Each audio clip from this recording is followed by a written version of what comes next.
prepara nuestro corazón para la tierra de nuestra alma, para que reciba la semilla y dé fruto. Tu palabra cale en nosotros. Nos acercamos a ti con temor, con reverencia, sabiendo que pisamos tierra santa, Señor. Necesitamos oír tu voz. Abre nuestros oídos para que podamos recibir lo que tú vas a decirnos. Que sea tu consejo, no el de hombre. Que sea, Señor, conforme a tu voluntad. Podamos conocerte más y ser más conocidos por ti en esta mañana. Ayúdanos, Señor.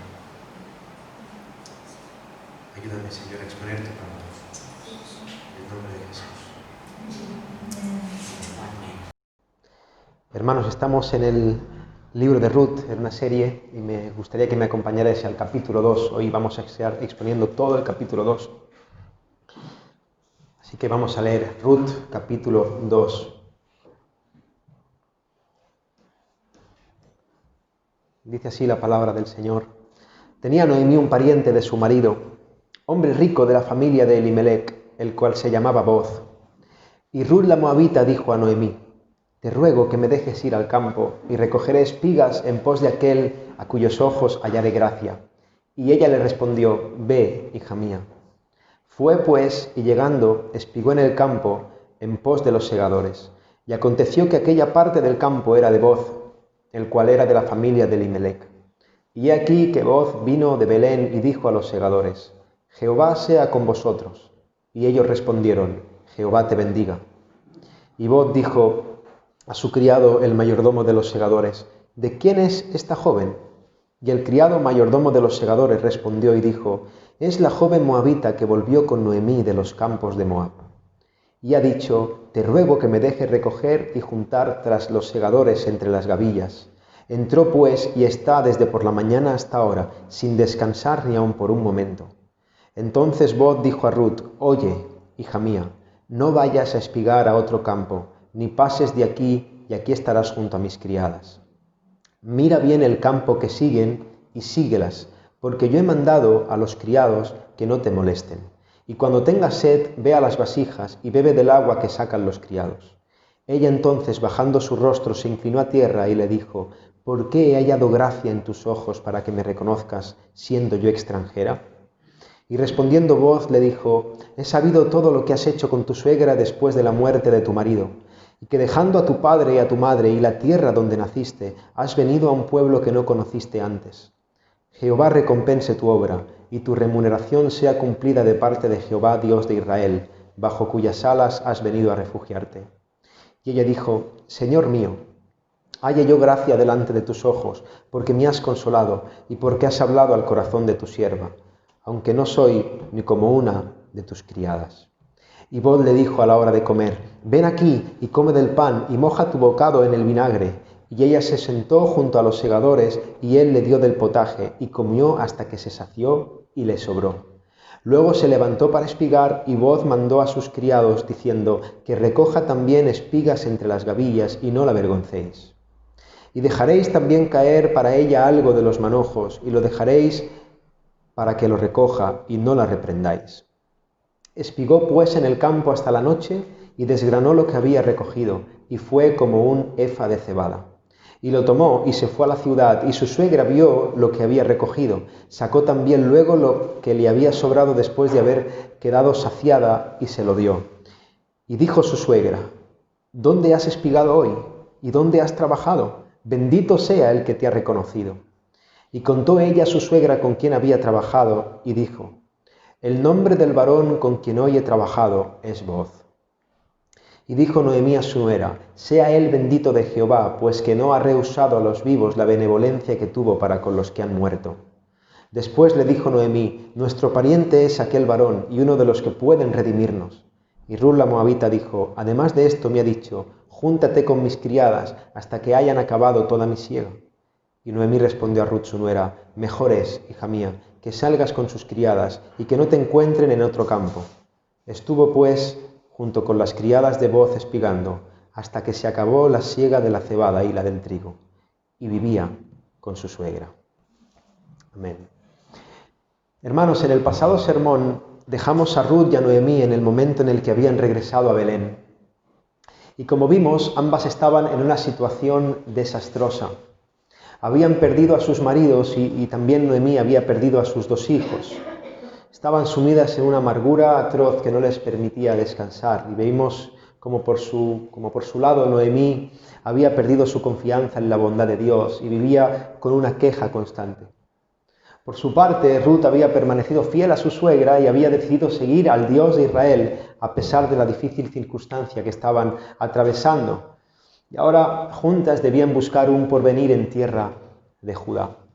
El capítulo 1 termina con una nota que podría pasar desapercibida, pero como vamos a ir viendo es fundamental para comprender el plan de Dios en su providencia. Nos dice el final del capítulo 1 que ambas llegan a Belén, a la tierra de Judá, al principio de la siega de la cebada. Ahora, el problema que tenían estas 2 mujeres cuando llegan a la tierra de Judá es fundamentalmente que ambas, además del dolor que tenían, además de la pérdida de sus familiares, de sus seres queridos, de la soledad, el problema material, sustancial que tenía es que ninguna de las 2 tenía manera de seguir adelante. Sin marido, sin hijos, no tenían forma de encontrar provisión. ¿Qué hacía una extranjera con una anciana en tierra de Judá? Solas. Recordad, no hay seguridad social, no hay ayudas sociales, no hay nadie que se haga cargo de ellas. Y muy probablemente estas mujeres tenían que vivir de la limosna, tenían que vivir de lo que pudieran esperar que les dieran, y muy probablemente podrían acabar pasando hambre, incluso muriendo. Las 2 eran viudas y no había nadie aparentemente que pudiera hacerse cargo de ellas. Así que dejamos el capítulo 1 en medio de una desolación, de una desesperanza. Pero en el principio del capítulo 2 aparece en escena un nuevo personaje. Dice la palabra: tenía Noemí un pariente de su marido, hombre rico de la familia de Elimelec, el cual se llamaba Booz. Ahora, este hombre llamado Booz era pariente de Elimelec. Recordemos que en la ley de Moisés se establecía que cuando un hombre moría, un pariente cercano podía redimir todas sus posesiones. También decía que la viuda de ese hombre podía ser redimida por ese pariente cercano para tomarla por mujer. Ahora, ¿qué es el concepto de redención? Redención significa algo así como pagar el precio de algo para que no se pierda. Algo que estaba perdido, tú lo compras para recuperarlo. Alguien que estaba cautivo, era esclavo, tú pagas el precio para liberarlo. La idea es eso, recuperar algo que se había perdido pagando el precio por ello. Un pariente cercano podía hacerse cargo de una mujer que, como dijimos, tenía una situación muy desfavorable en ese contexto, para que esa mujer no se perdiera, para que pudiera tener ese sustento, para que pudiera ser una mujer cobijada. Podía redimirla, podía comprar, pagar el precio y hacerse cargo de ella. Y como vemos en el capítulo 2, entra en escena un personaje que cumple con el requisito para poder redimirla. Era un pariente cercano de Elimelec. Pero por si esto fuera poco, el texto nos dice que ese hombre, que Booz, también era un hombre rico. De manera que el primer versículo del capítulo 2 nos introduce el perfecto príncipe azul en nuestra historia. Un hombre rico y con un vínculo familiar legal perfecto para ser un candidato a solucionar el problema de Ruth y Noemí. Ahora, todo esto que nosotros sabemos ahora, Noemí y Ruth no lo sabían. En este momento de la historia, ellas no tenían ni idea de que existía este personaje que tenía campos en la tierra de Judá y que era un hombre rico. Esto era algo oculto para ellas. Ellas seguían en su situación desastrosa. Pero vemos como Ruth, en esa situación, era una mujer diligente. Ella tenía diligencia, ella sabía que era necesario actuar para poder tirar adelante, de manera que le pidió a su suegra que le permitiera ir al campo para recoger espigas. Ahora, Ruth seguro que reconocía, ella sabía perfectamente que Dios es soberano y que nada ocurre sin que Dios lo determine. De hecho, es la nota constante del capítulo 1 en la boca de Noemí. el Todopoderoso. Él ha hecho lo que ha querido. Ella conocía esa parte de la teología y Ruth sabía que los planes de Dios no pueden torcerse y que ninguno de nosotros puede hacer nada para cambiar lo que Dios en su providencia ya ha determinado que suceda. Y eso es verdad. Ahora, esta verdad no invalida la responsabilidad del hombre. Dios es soberano, pero nosotros somos responsables. El hecho de que Dios lo tenga todo bajo control y que nada ocurra que no sea conforme a su voluntad no implica que tú no tengas responsabilidad acerca de tus actos. Es verdad, si Dios no quiere, hoy no comemos. Pero la Biblia también dice que no trabaje, que tampoco coma. Tú no te puedes quedar en el sofá esperando en la providencia del Señor, porque Dios determina tanto los fines como los medios. Dios determina tanto lo que va a ocurrir en el futuro como el medio por el cual va a ocurrir. Mira, nadie va a venir a Cristo a no ser que el Padre le traiga. Nadie va a poder ser salvo a no ser que Dios intervenga y dé vida en el corazón de esa persona. Nadie va a poder ser salvo por voluntad de varón, ni de carne, ni de sangre, porque somos nacidos por la voluntad de Dios. Pero Dios ha determinado que sea por medio de la locura de la predicación que los muertos vengan a la vida. Así que sí, Dios salva a quien Él tenga que salvar, pero Él ha decidido que sea por medio de que nosotros prediquemos. ¿Cómo van a creer si no hay quien les predique? Así que tanto Dios es soberano como nosotros somos responsables. Y nosotros como criaturas dependientes, más que hacer sumas y restas, intentar cavilar y comprender todos esos misterios insondables de la eterna sabiduría de Dios, lo que nos toca es hacer lo que Dios nos manda en dependencia del Espíritu y con humildad de corazón. Y Ruth entendía esto muy bien y en su circunstancia ella no se quedó allí parada esperando a que le lloviera pan del cielo, sino que ella empezó a ponerse manos a la obra y decidió ir en busca de alimento. Ahora, lo que le está pidiendo Ruth a Noemí es también muestra de su conocimiento de la ley de Moisés, de la ley que había en Israel en el tiempo de los jueces. Porque la ley establecía que un propietario de un campo no debía rebuscar todo el fruto que había producido la tierra, sino que debía dejar algo para que aquellos que no tuvieran pudieran recogerlo. En otras palabras, la ley le decía a los propietarios de las tierras que no fueran angustias, que no fueran ansiosos, que no lo rebuscaran todo, que no fueran codiciosos, que recogieran lo que tenían que recoger, pero que dejaran una parte para aquellos que no tenían. Y también decía que lo que caía al suelo, eso que no lo tocaran. La idea del Señor era que aquellos que tenían un mal momento, una mala época, una mala temporada, no pasaran hambre en tierra de Israel. Había una porción de generosidad que los que vivían en abundancia dejaban. Y eso provocaba que en Israel, o la idea de Dios, era que en Israel nadie pasara necesidad. Pero también provocaba, o esta circunstancia, por culpa del pecado del hombre, provocaba dos situaciones.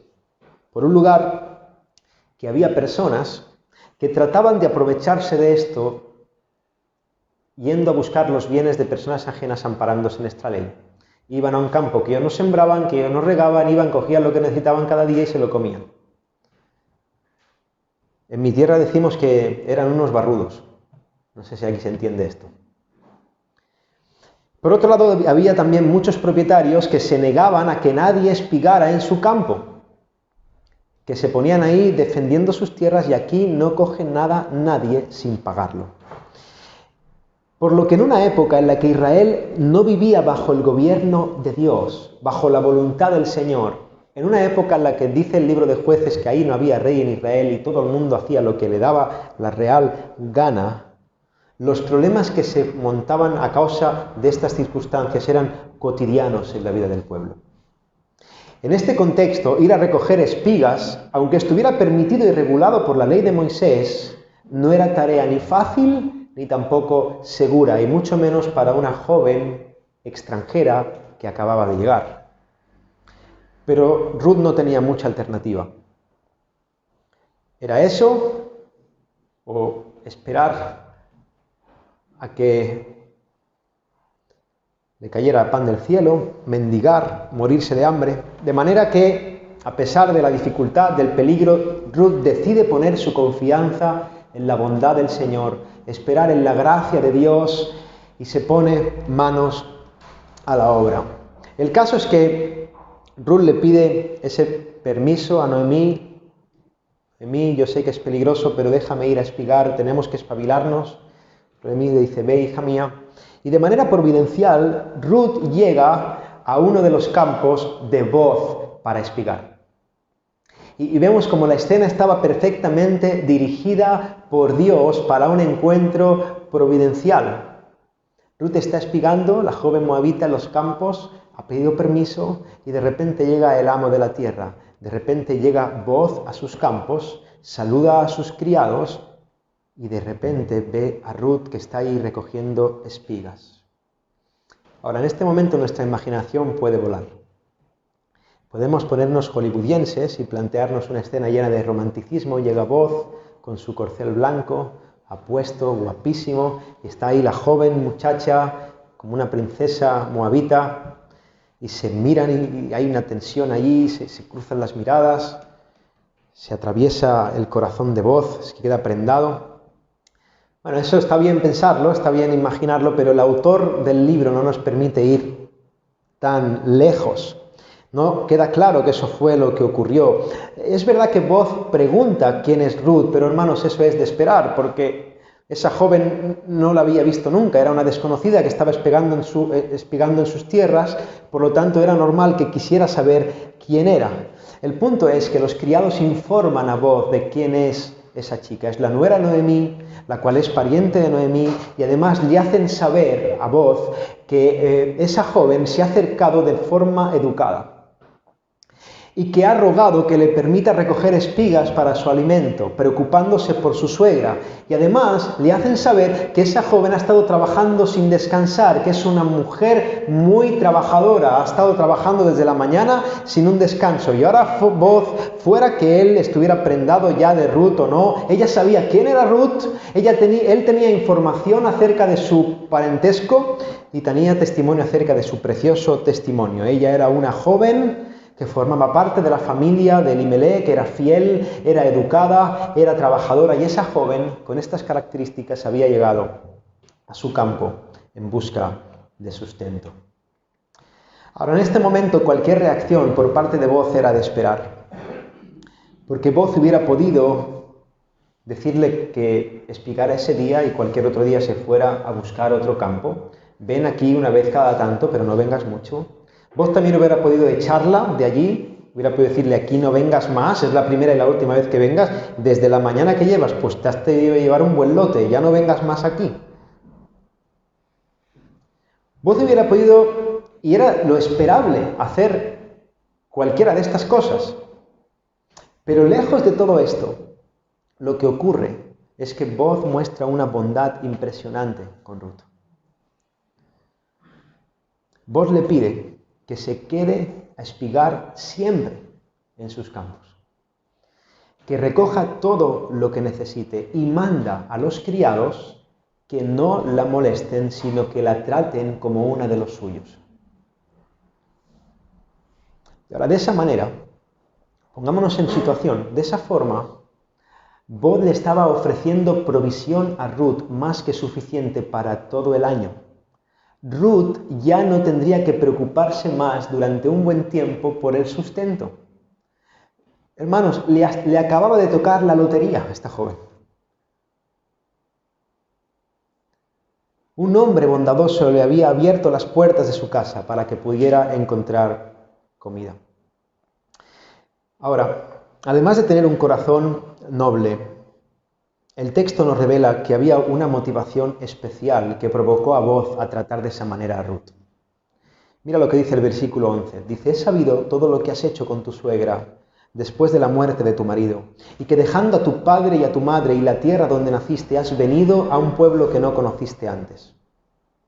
Booz había escuchado el testimonio de Noemí y de cómo Ruth había permanecido fiel al Dios de Israel y a su suegra, y el impactante testimonio de fe, de entrega, de amor y de servicio de Ruth habían calado hondo en el corazón de ese hombre, que además ahora estaba palpando, estaba viendo con sus propios ojos que esa mujer era distinta. Era una mujer piadosa, una mujer llena de virtudes, y ahora él tenía la oportunidad, Dios le estaba dando la oportunidad a Boaz de honrarla, de hacerle bien a modo de gratitud y recompensarla por su piedad. Y eso nos muestra de una forma especial y poderosa la bondad de Dios. Mira, aunque las cosas no siempre tienen que ser o funcionen de esta manera, debemos considerar algo que es verdad, una vida de piedad, hermanos, una vida abnegada, una vida conforme a la voluntad del Señor. En muchas ocasiones es la mejor carta de presentación para que se te abran puertas de bendición. Hermanos, aunque la recompensa nunca debe ser el motor que impulse nuestra obediencia, debemos tener presente que muchas veces nuestro buen testimonio provoca que nos caigan muchas bendiciones de parte del Señor. Yo recuerdo una ocasión, estaba con mi suegro, íbamos a comprar chatarra, íbamos a comprar alternadores, motores de arranque, íbamos a comprar piezas de automoción y íbamos por los desguaces, nos poníamos ahí llenos de grasa. Qué buena época, ¿verdad? ¿Cómo lo echamos de menos?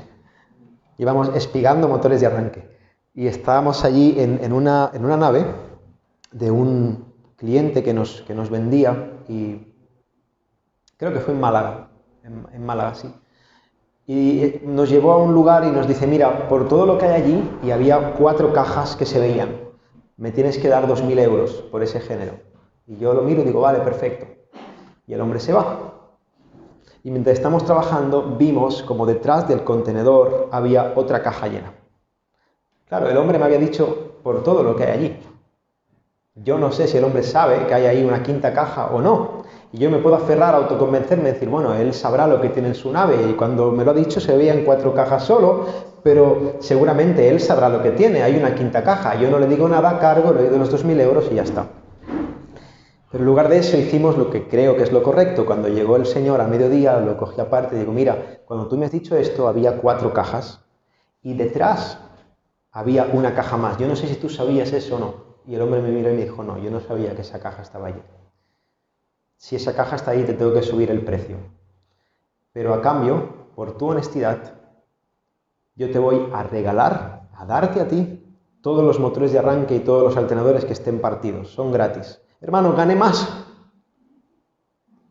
Yo no hice eso para que él me diera nada. Yo hice porque es lo correcto, pero el Señor provee, abre puertas.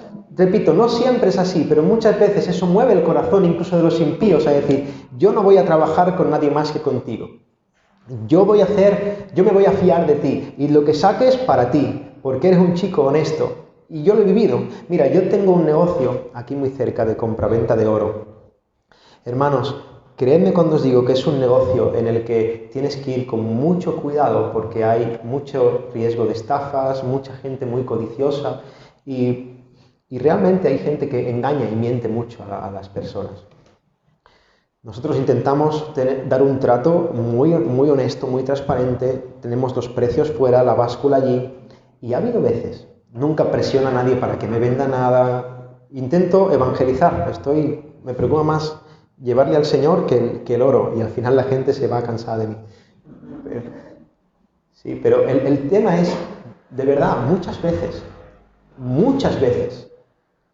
la gente, yo le doy, por ejemplo, un precio, y se van a otro sitio que está a la otra punta de la ciudad y le dan el mismo precio, y vuelven a la tienda mía porque me lo quieren vender a mí.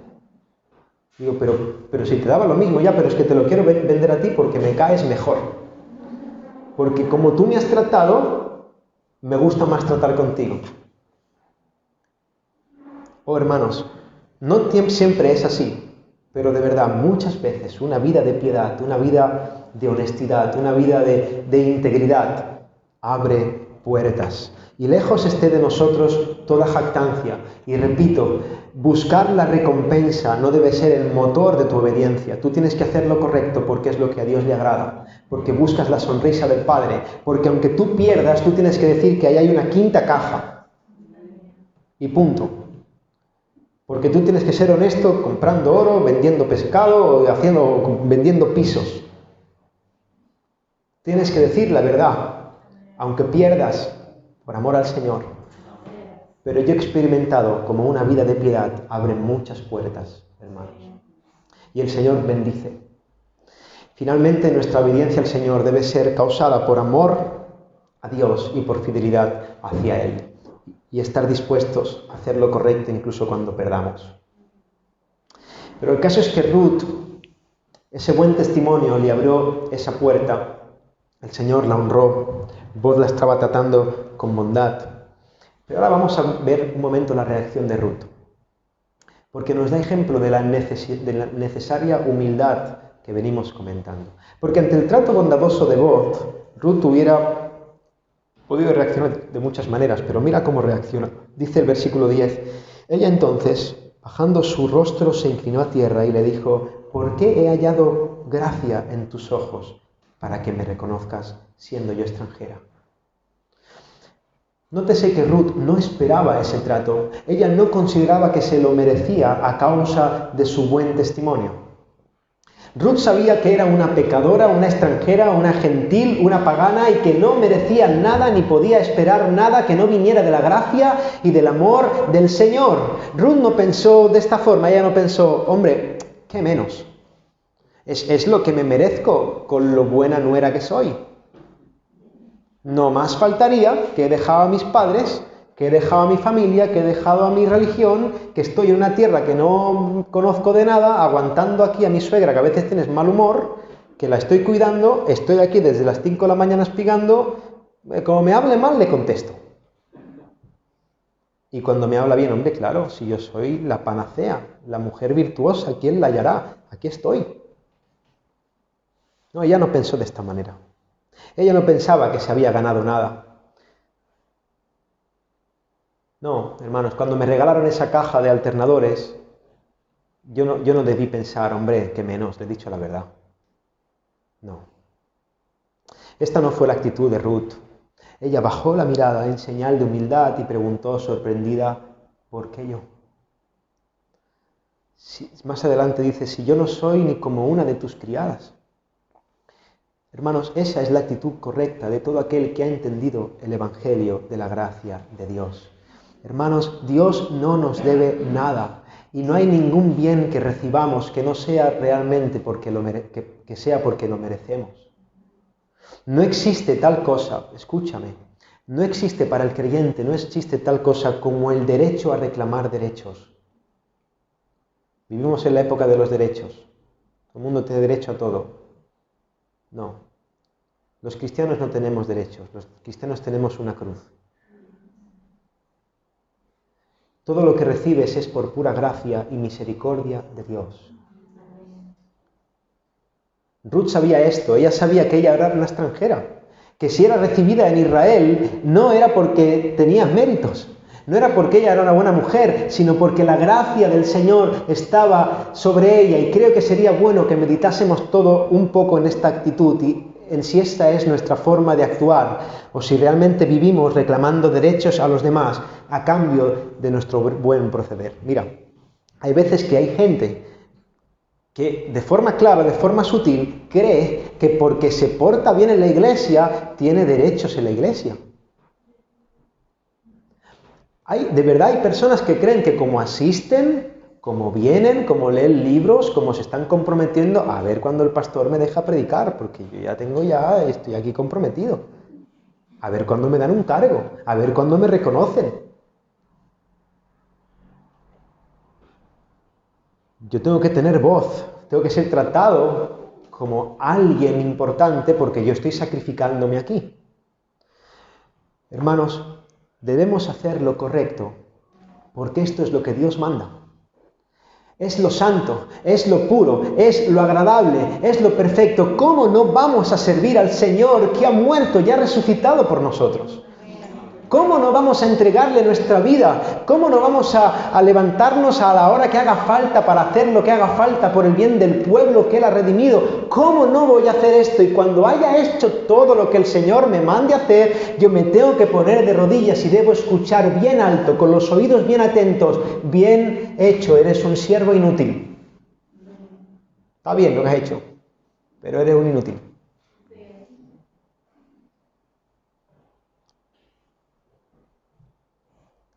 Todo lo que recibimos es por amor, por misericordia. Y tenemos que mantener una actitud de gratitud, de humildad para con Dios, una actitud de humildad para con los hombres, en cualquier situación que estés. Como Ruth nos enseña en su reacción, Dios no te debe nada. Y Booz le aumenta.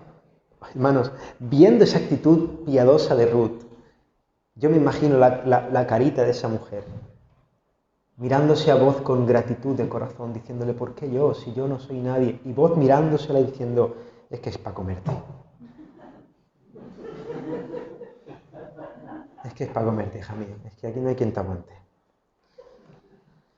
Y eso enternece más el corazón de Booz. Y la piedad, y la humildad, y la mansedumbre, y la gracia de esa mujer. Dice, ¿ah, sí? Tú me contestas así. No te preocupes. Todavía más. Quédate más tiempo. Ven a mi mesa. Y vos estás, ¿cómo puedo honrarla? ¿Qué más puedo darle? Yo creo que no le dio las escrituras de los campos de milagros. Y vos le aumenta las posibilidades de espigar y la invita a comer a su propia mesa. Oh, hermanos, esto nos recuerda a la obra de Dios en nosotros.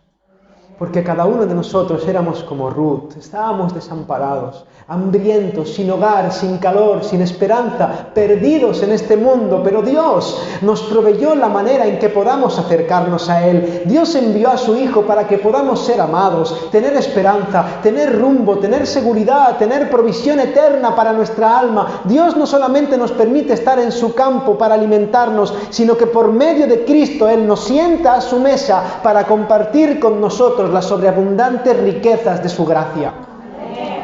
Él nos ha llamado amigos, nos trata como uno de los suyos, aun siendo nosotros pecadores. Bendito sea el Señor por su provisión. Ahora bien, hermanos, si el cuidado y el amor de Dios estaba siendo expresado claramente en Booz para con Ruth, Booz sabía que él mismo no era más que un instrumento en las manos de Dios para hacerle bondad a esa joven. El versículo 12 dice, Jehová recompense tu obra. Booz le dice a Ruth, Jehová recompense tu obra y tu remuneración sea cumplida de parte de Jehová, Dios de Israel, bajo cuyas alas has venido a refugiarte. Si Ruth era impresionante, Booz no se queda atrás. Fíjate en lo que hace él. Él no se ve a sí mismo como el héroe de Ruth. Él se ve a sí mismo como el instrumento que Dios está usando para el bien de ella. Booz le deja claro a Ruth que el favor que está recibiendo proviene de Dios, bajo cuyas alas Ruth había venido a refugiarse. Ruth no se estaba yendo a refugiar bajo las alas de Booz. Ella se estaba yendo a refugiar bajo las alas del Altísimo, del Todopoderoso, del bondadoso Dios de Israel. Ruth había confiado en la bondad del Señor y Dios estaba respondiendo con sus cuidados, y Booz, consciente de ello, él no quiso apuntarse el tanto en ningún momento. Porque hay veces, hermanos, que caemos en ese error. Hay veces que caemos en el error de apuntarnos el mérito del bien que le hacemos a los demás. Hay veces que creemos que nosotros somos muy necesarios, suerte que el 7 de mayo del 87 Dios me parió. Bueno, me hizo que mi madre no me pariera. Yo creo que me habéis entendido. Gracias al Señor que existo. ¿Qué sería de la iglesia en San Fernando sin mí? Oh, hermanos, lejos esté de nosotros esa actitud arrogante. Mira a Booz, en lugar de eso, debemos recordar que no somos nada. No podemos hacer nada por nosotros mismos y que todo el bien que podemos hacer proviene del Señor, el cual nos usa para su gloria. Oh, de verdad, hermanos, esté esa actitud en nosotros. ¿Quién soy yo para creerme nada? Un pobre hombre, pecador, redimido por la gracia del Señor, que si hago algún bien es porque lo he recibido de gracia. Y en ese momento Ruth se mostró agradecida de nuevo y confesó que el trato recibido había consolado su corazón. Hermanos, Ruth había salido de madrugada en busca de provisión, llena de incertidumbre, con la presión de tener que encontrar sustento para ella y para Noemí. Ruth había salido con las manos vacías, pero ahora regresaba a su casa, después de haber comido hasta reventar, y llena de provisión. Una efa de cebada. Un efa es una medida que se utilizaba en esos tiempos, más o menos equivale a 30 kilos. Además de todo lo que hemos dicho, Ruth además era una mujer fuerte, porque ir con 30 kilos tiene tela. Tenía para un montón de días. Ya se iba cargada de alimento, no tenía que preocuparse para nada en un buen tiempo. Cuán maravilloso es nuestro Dios, hermanos. Mira, cuando más imposible, y Dios muchas veces obra así, los que lleváis sobre todo más tiempo en el Señor, qué envidia, habéis experimentado muchas más veces estas maravillosas verdades. Yo alguna vez ya el Señor me ha permitido ver estas maravillas, cuando más imposible parece, cuando no hay camino, cuando no hay salida, cuando todo está negro, el Señor abre los cielos de su provisión y hace que te quedes con la boca abierta. Dice, esto sí que no me lo esperaba. Y tú piensas para ti, Señor, es verdad que existes. Yo decía que lo creía, pero hay veces que reconozco que no lo, pero ahora yo lo veo.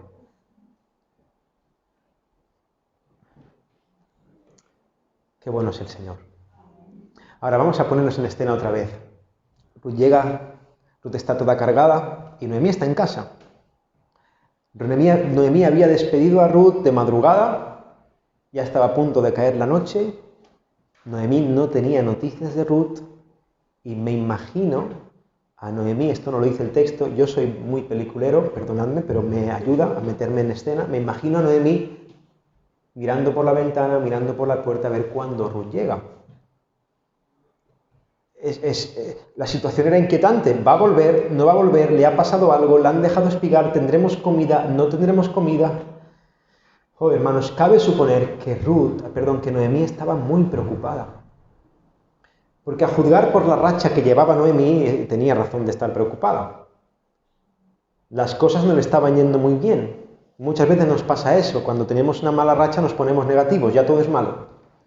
Ella pensaba, con la que llevo, seguro que a Noemí la secuestra, la rapta, y a Ruth la secuestra, la rapta, no la veo más, y ya lo que me faltaría, como pierda a mi nuera, ya no sé qué voy a hacer. Y ahí comiéndose la cabeza, sabéis cómo somos. Todo el día con ese run run, Noemí está esperando a Ruth y no llega. Y de repente, ella está esperando en casa y ve a lo lejos cómo se acerca una joven. La ve acercarse. Casi no puede andar por el peso que lleva, 30 kilos encima. Me imagino que Ruth estaría fuerte, pero que algo le costaría caminar. Parece que es Ruth, parece que se va acercando, que es ella.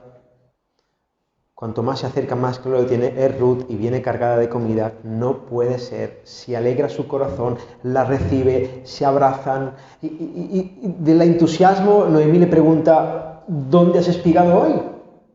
¿Dónde has trabajado? Bendito sea el que te ha reconocido. Y ahora claramente los ánimos de Noemí estaban empezando a recuperarse. Ella no se podía creer lo que estaba viendo. Ruth le cuenta que había estado trabajando y le dice, el nombre del varón con quien hoy he trabajado es Boz. Y ahora de repente la situación cambia, toma otra dirección. La situación ahora para Noemí es totalmente diferente y ella exclama, sea él bendito de Jehová, pues que no ha rehusado a los vivos la benevolencia que tuvo para con los que han muerto. Después le dijo Noemí, nuestro pariente es aquel varón y uno de los que pueden redimirnos. Ahora, Noemí estaba agradecida por la bondad de Dios. Noemí estaba aquí alucinando de lo que estaba pasando. No me lo puedo creer. Pero más allá de que Noemí estaba agradecida por la bondad de ese hombre, bendito sea él del Señor, Noemí está agradecida por el verdadero dador de su bendición. Dios, el Señor, había obrado con gracia para con ella y para con para con Ruth y para con Noemí, y ahora podía ver su bondad de forma clara. Y ahora vemos cómo la experiencia del trato de Dios en el corazón de Noemí habían hecho que su teología fuera mejorada. Ella estaba experimentando de forma clara, en primera persona, el trato bondadoso de Dios. En el capítulo 1 tenemos una Noemí supercalvinista, podríamos decir. La soberanía de Dios, Dios es soberano, Dios decreta, Dios hace lo que quiere, yo estoy aquí amargada, este Dios a mí no me quiere. Ahora Noemí se ha ido equilibrando un poco más. Ha ido conociendo un poquito más al Dios de las Escrituras y Noemí ya no ve a Dios como un ser soberano, lejano y castigador que la tiene tomado con ella. Noemí ya no se ve a sí misma como una víctima de los decretos soberanos del Dios creador, sino que ahora Noemí empieza a ver a Dios también como el ser bueno, amoroso, misericordioso que es, y empieza a verse a sí misma como una hija cuidada por su Padre celestial. Una vez más, Dios había mostrado su amor y había dado ejemplo del cuidado que tiene para con sus hijos. Y evidentemente Noemí conocía a los familiares de su marido. Noemí sabía perfectamente lo que significaba que Ruth se hubiera encontrado con uno de sus parientes. Eso hacía que la situación girara 180 grados y Noemí cazó esa circunstancia al vuelo. Ahora Noemí había recuperado la esperanza. Dios estaba obrando para su bien y al fin podía empezar a descansar en su trato amoroso. Imagino la alegría de Noemí y cómo su corazón se reconfortó, porque además Ruth le añade, escucha, en medio de toda la alegría, dice, no, espérate, suegra, que esto no es lo último, no es todo. ¿Quieres otra, Noemí? ¿Hay más? Sí, hay más. ¿Qué? Dice, además de esto, me ha dicho, júntate con mis criadas hasta que haya acabado toda la siega. Y ya aquí Noemí sí que dice, ya está. El Señor nos ha dado una oportunidad. Esto sí que es impresionante. A voz no solamente es buena gente, no solamente nos ha abierto la puerta, sino a este voz seguro que está interesado por Ruth. Esta es la nuestra. Le ha dicho que se quede con nosotros, que se quede ahí a espigar toda la siega de la cebada. Y de repente, en medio de una situación de desesperación, aparece el personaje capaz de cambiarlo todo y darles una vida nueva. ¿A qué nos recuerda esto? Es imposible, hermanos, pararnos ante este relato y no apuntar a la persona y a la obra de nuestro Señor Jesucristo. Noemí y Ruth habían recuperado la esperanza a causa de un posible redentor que había aparecido en sus vidas. Boaz aparecía como ese pariente rico, proveedor, que podía cubrir todas las necesidades materiales y solucionar sus problemas en este mundo, pero Boaz solamente podía sacarles del apuro, del hambre, por un tiempo determinado. El problema que tenemos tú y yo, el problema que tenemos todos los seres humanos, es un problema que va mucho más allá de lo terrenal. Nuestro problema es un problema de justicia con el Dios Santo. Estamos desamparados, desnudos, desnutridos, sin esperanza, sin Dios en el mundo. Todos merecemos estar separados de la gloria de Dios por nuestros pecados. La ira de Dios está sobre nosotros y no podemos hacer nada para escapar de esta trágica situación. La situación es desesperante y por más que nosotros buscamos no podemos saciar nuestra sed. Pero Dios, que es rico en misericordia, Dios envió a un Redentor, envió a ese gran voz. Él envió a su Hijo para morir en nuestro lugar y darnos una nueva esperanza. Jesús es el Salvador que puede librarnos del pecado, que puede librarnos del hambre espiritual, que puede librarnos de la culpa, de la muerte, de la esclavitud, del dolor, del infierno. Jesús es nuestro amparo, Él es nuestra fortaleza, en Él podemos tener esperanza, en Él tenemos vida eterna. Y hermanos, en Él podemos tener comunión con el Dios vivo y la certeza de que un día seremos liberados definitivamente de este cuerpo de muerte para pasar una vida en la que ya no habrá más hambre, ya no habrá más llanto, ya no habrá más mujeres viudas, ya no habrá más mujeres que entierren a hijos, ya no habrá más desesperación, ya no habrá más dolor, porque Jesús es nuestra esperanza y Él nos va a llevar a esa Jerusalén celestial.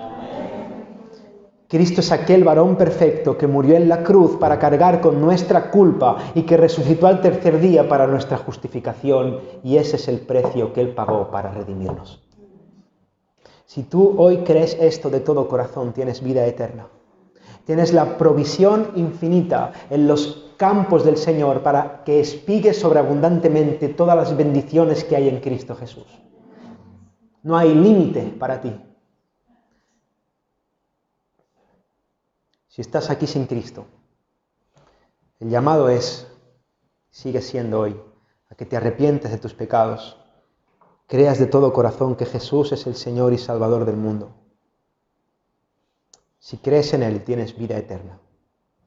Si ya estás en Cristo, el llamado es a que sigas creyendo en sus promesas, sigas creyendo en su fidelidad, sigas creyendo en su bondad, sigas creyendo que Jesús es el gran Redentor al que apunta todo el consejo de Dios y que Él hoy te está llamando a refugiarte bajo la sombra de sus alas. Hermanos, el capítulo 2 termina dejando esta trama en suspense. Leyendo hasta aquí, cualquiera esperaría que pasara alguna cosa grande en los próximos días. Yo al menos, que como sabéis, ya lo he dicho, soy bastante peliculero, esperaría que Boaz se declarase a Ruth y que la historia romántica siguiera. Pero el autor de este libro no tiene nada que ver con la industria de Hollywood ni las películas romanticonas. Porque el Espíritu Santo, hermanos, traza las historias de una manera mucho más profunda. El libro nos dice que Ruth se quedó trabajando en los campos de Boaz durante toda la siega sin que ocurriera nada más. Y este capítulo termina anunciándonos simplemente que Ruth vivía con su suegra. Yo imagino que Ruth estaría todos los días preguntándole Noemí estaría todos los días preguntándole a Ruth, Ruth, cariño, ¿te ha dicho algo?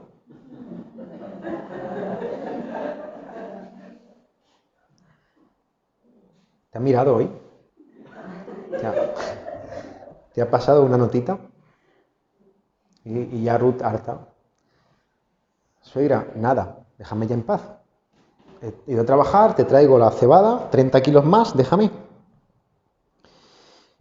Tal vez Ruth no lo dijera, en el capítulo no lo vemos, pero seguro que pensaba que Boaz estaba un poco dormido, o quizá que realmente no estaba interesado en Ruth. La cuestión es que el autor nos deja esta trama en suspense. ¿Qué pasará con Ruth? ¿Boaz está interesado por ella o han sido solo imaginaciones de Noemí? ¿Ruth se lo pondrá fácil o difícil? ¿Se van a casar o no? ¿Cuándo? ¿Por qué Boaz no le dice nada ya? Nos dan ganas de agarrar a Boaz por la pechera y decir, espabila. Todas estas preguntas, hermanos, serán respondidas en el próximo sermón cuando entremos en el capítulo 3 del libro. Por el momento hemos podido ver la manera providencial en la que Dios nos cuida. Dios es bueno y amoroso. Y Dios ha prometido cuidarnos y velar por nosotros todos los días de nuestras vidas. Debemos reconocer que tenemos mucha tendencia a ser olvidadizos y a ser incrédulos en nuestras situaciones adversas. Cuando vienen las tormentas hacemos como Pedro, como los discípulos. ¿Por qué duermes? ¿No te das cuenta que perecemos? Cuando vemos a Jesús andando sobre el mar tenemos tendencia a dar un paso, pero a la que vemos un poco de viento nos hundimos y tenemos que clamar al Señor. Mira, tal vez ahora mismo tú no puedas comprender por qué Dios te tiene en la situación que te tiene. Pero las Escrituras nos revelan una y otra vez que Dios es bueno y todo lo que acontece es para tu bien. Nunca dudemos del amor de Dios y del cuidado del Señor. Nunca dejemos de confiar en las promesas bondadosas de Dios para con su pueblo. Coge la Biblia, agárrate a la Biblia, créete la Biblia y a pesar de que el mundo se desintegre a tu alrededor, confía en la Biblia. Nunca dejes de refugiarte bajo las alas de nuestro Padre Celestial. Nunca dudes de que Dios te ama y de que Dios te cuida. Ven, vamos a orar. Amo al Señor, pues ha oído mi voz y mis súplica.